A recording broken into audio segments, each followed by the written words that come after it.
am hosting here at TEDx. This is our third time hosting.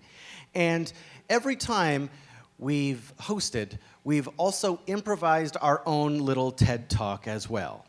Because we're improvisers. We're improvisers, and we found a different way. We had people up on stage with us helping us last year. And this year, we thought we'd be inspired by the topic of identity. And so what we're going to do is, I'm going to, with your help, I'm going to create an identity for Caity, and we're going to build her identity, and she's going to deliver a TED Talk based on those suggestions. And myself and the team, we've compiled a slideshow that Caity has not seen. So there are slides that Caity does not know. So, to build Caity's character here, I'm going to ask you a few questions. And when you have an idea, raise your hand. I'll point at you. That way, because we'll all have so many ideas. That's the way we'll kind of do it. So the first thing is, what do we think that this character would be an expert in? So raise your hand if you have an idea. I'll get a couple ideas, I'm sure, just to make sure here. What would you suggest? An expert on improv? Yes, a little too close to home. A little too real. Right back there, yes? Tooth flossing. Yeah. That's a good one. An expert on tooth flossing. And then, so then her field of study, of course, she's an expert in tooth flossing, so she has, the doctorate of dentistry, but she also has she's a double doctorate. Wow. Yes, she's a double doctorate. She also has a doctorate in quantum physics, but I did say raise your hand, so I won't take it, sorry. Way over there.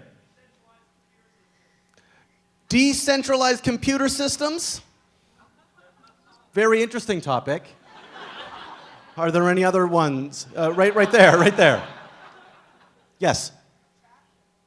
A doctorate in fashion. More specifically, beauty products.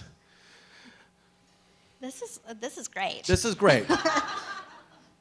Anything that you like there? Oh, I thought I was using all of it. Oh, no. I was gonna. So, your double doctorate, the extra doctorate is in? Decentralized computer systems. Decentralized computer systems, okay. Yeah. And what else should we get for you? Maybe a hobby. Sure. A hobby that has nothing to do with her topics of expertise. Right here.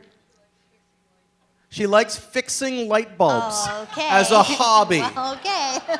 Oh, the well-known hobby of fixing light bulbs. Yeah. Okay, now I think that you have enough. Great. Yeah. Let's get the title. More? I'm gonna get the title of this talk. It's about tooth flossing in general, but what is the title of this talk? And I want you to think. I really want to get a nice, fancy sounding title. It has to sound like a TED Talk, right there. Flossing your way to future light bulbs. Flossing your way to future light bulbs. Great. Okay. Okay, and so, and the team, we've put together a whole, we're going to do this just like it's a real TED Talk, so please. I'm so excited about this next speaker. An expert, a famous speaker, a double doctorate. Please put your hands together for flossing your way to a future light bulb.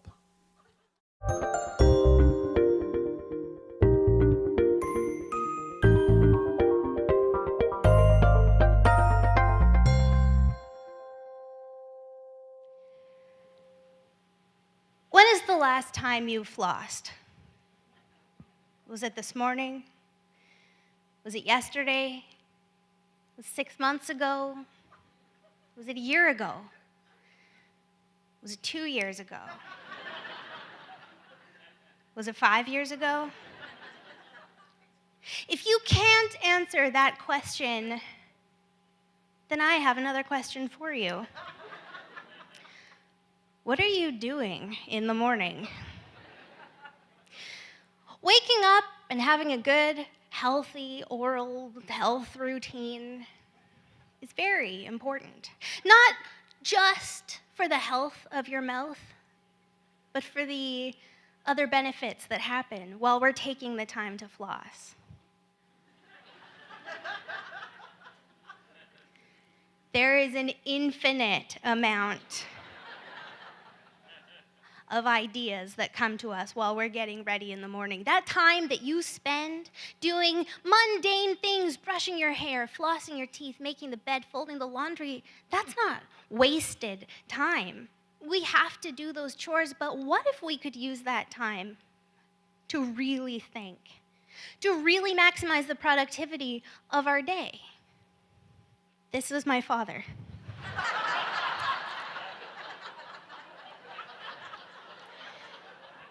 And he taught me when I was very, very young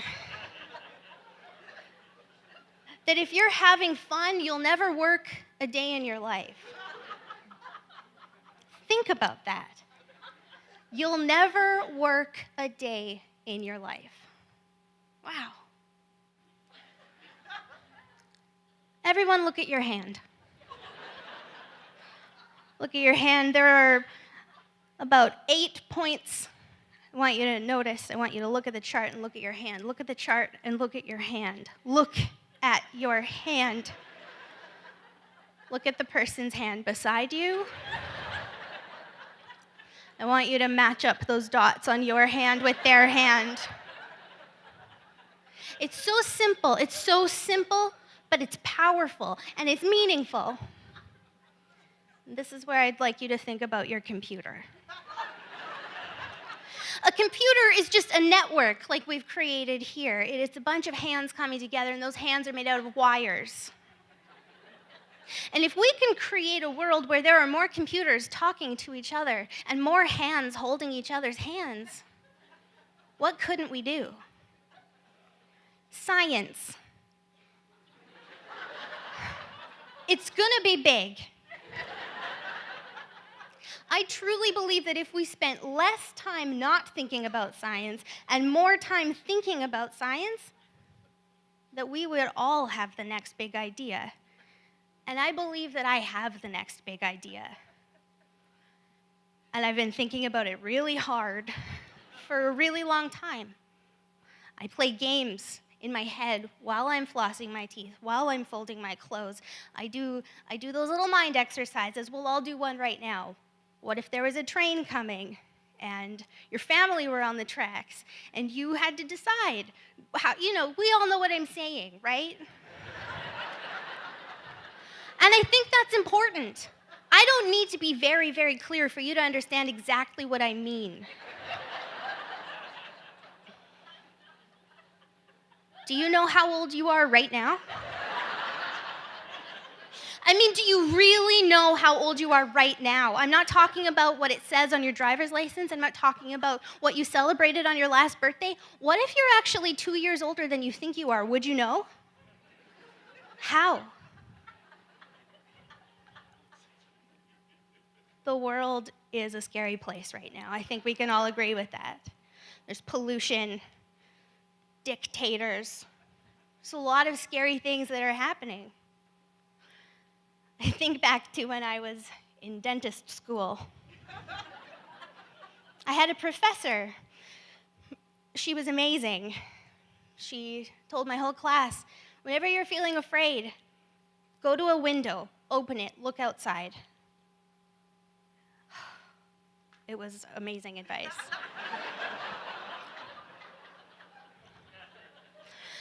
There's more of everything now than there ever has been. A lot more. Month by month, we're seeing more things happening. But how does that affect our family time? How does that affect our wellness? It does. These are my children.